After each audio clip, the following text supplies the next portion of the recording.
Hi hello welcome to Dhatri TV. ఈ వర్షాకాలంలో మనకి ఎలక్ట్రానిక్ ఐటమ్స్ పైన ఎలాంటి జాగ్రత్తలు తీసుకోవాలి, ఏ విధంగా మనం వాటిని వాడుకోవాలి అనే అంశం పైన ఒక్కసారి SV sales and service Shivamani గారితో అడిగి మనం కొన్ని విషయాలు తెలుసుకుందాం.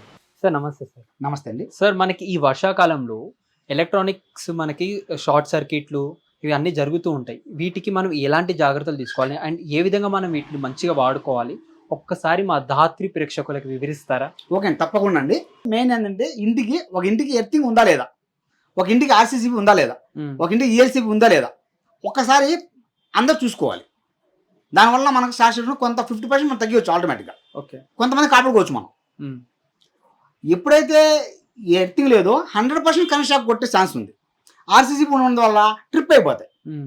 మినిమం 30 మిల్లీ సెకండ్స్లో ట్రిప్ అయిపోయింది ఈఎల్సీబీ కానీ.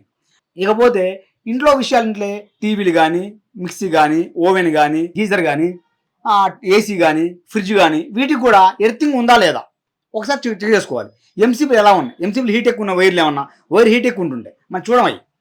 వైర్ హీట్ ఎక్కువ ఉంటే మనం ఆ టైంకి ఆన్ చేసుకుంటాం, ఆ ఎంసీబీ అనేది కాలిపోయింది. ఎగ్జాంపుల్ టీవీ ఉంది, ఇప్పుడు ఉరుములు వస్తాయి. అవును, ఆ టైంలో మనం టీవీని కంపల్సరీ ఆన్ చేయకూడదండి. ఆ ఉరుములకి అవి ఏం చేస్తాం, పైన ఉన్న టవర్ తీసుకునేది గొడుగులు తీసుకొని బ్యాక్ సైడ్ నుంచి కరెంట్ స్టార్ట్ అవుతాయండి. అవి విషయం మనకు తెలియదు. ఉరిమినప్పుడు టీవీ కంపల్సరీ ఆన్ చేయకూడదు. మిక్సీలు ఉన్నాయి, మిక్సీలు డైలీ వాడుతుంటాం మనం. ఒక్కసారి ప్లగ్ తీరండి. మిక్సీ వాడినప్పుడు ప్లగ్ ఉంచి మిక్సీ అయిపోయిన తర్వాత ప్లగ్ టాప్ తీసి పక్కన పెట్టాలండి. కొంతమంది బకెట్లో వాటర్ హీటర్ వాడతారండి. ఆ వాటర్ హీటర్ ఏం చేస్తారంటే వాటర్ పెట్టి స్విచ్ వేసేస్తారు, వీళ్ళు వేరే పని చేసుకుంటారు. ఆ పిల్లలకి చేయి పెట్టేస్తారు వాటర్లో, అలా షార్ట్ సర్క్యూట్ అయితే. అదే స్విచ్ ఆఫ్ ప్లగ్ తీసినట్టయితే దాని నుంచి మనం సేవ్ కావాలి, మనం జాగ్రత్త పడాలి. అలాంటివి అలా అండి. వాటర్ మోటార్ ఉంటాయండి, వాటర్ మోటార్ వల్లే వస్తుంటాయండి. వాటర్ మోటార్ ఎర్తింగ్ లేక ఎడత వేరు కట్ అయ్యి ఏదో మన ఇంట్లో ప్రాబ్లం బట్టి ఏది ఉందో తెలియదు మనకి. దానికి కొంతమంది ఆర్సీబీ బిగిక ఈఎల్సీబీ లేక ఇంటికి ట్రిప్ కాక మన ట్రిప్ అయితేండి. ఎప్పుడు అన్ని ఉన్నప్పుడు ఏం లేకుండా ట్రిప్ కావు కదా. అవును, ఎల్సీసీబీ ఎర్తింగ్ కంపల్సరీ చేయించుకోవాలి. ఇయర్లీ ఒకసారి మెయింటైన్ చూసుకోవాలి మనం. ఎర్తింగ్ ఎలా ఉంది, పర్ఫెక్ట్ ఉందా లేదా. ఏ బిల్డింగ్ అయినా, ఇల్లు అయినా, చిన్న ఇల్లు కానీ పెద్ద ఇల్లు కానీ ఎర్తింగ్ మెయిన్ అండి.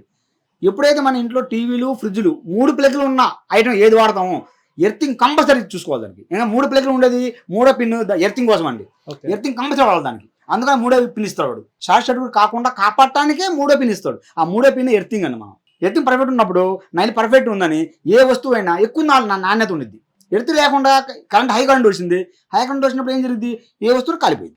ఎట్టి పరిస్థితిలో ఉరుములు మెరుపులు మెరిసినప్పుడు కంపల్సరీ ప్లగ్లు అన్నీ తీసి పక్కన పెట్టుకుంటే చాలా సేఫ్గా ఉంటాం మనం. ఇంకేమన్నా డౌట్స్ ఉంటే మీకు ఏమన్నా మీ ఏరియా ఉన్న దగ్గరలో ఉన్న ఎలక్ట్రిసిటీ పిలిపించి ఒక్కసారి ఆ ప్రాబ్లం ఏందో సాల్వ్ చేయించుకోండి. మనం గ్రీజర్ కానీ వాషింగ్ మిషన్ కానీ ఏ విధంగా మనం వాడుకోవాలి, ఎలాంటి జాగ్రత్తలు పడాలి వీటి గురించి ఏంటంటే ఎక్కువ మంది ఈ గీజర్ గురించి అయితే ఒకసారి స్విచ్ మనం బయట ఆన్ చేసుకుని లోనకి వెళ్ళిపోతాం. ఓకే, ఏదైనా ప్రమాదం ఉన్నా కూడా బయట నుంచి వచ్చే వ్యక్తి తను బయట నుంచి ఆపుకోవచ్చు. అదే స్విచ్ లోపల ఉందనుకోండి మనం ఏం చేయలేం. ఈ ఇన్సిడెంట్ కూడా జరిగింది మనకు రీసెంట్లీ. అవునండి, అలా జరుగుతుందండి. కానీ ఈ స్విచ్ ఎప్పుడు కూడా బాత్రూమ్ బయటే ఉండేది చూసుకోవాలి మనం. ఎక్కువ పర్సెంట్ గీజర్ ఆన్ చేసి ట్యాప్ ఆన్ చేసి వాటర్ పూసుకోకూడదు. మన కట్ ఆఫ్ కూడా ఇస్తాడు మనకి. రెడ్ లైట్ ఒకటి, గ్రీన్ లైట్ ఒకటి ఇస్తాడు. గ్రీన్ లైట్ ఆఫ్ అవ్వగానే స్విచ్ ఆఫ్ చేసుకోవాలి.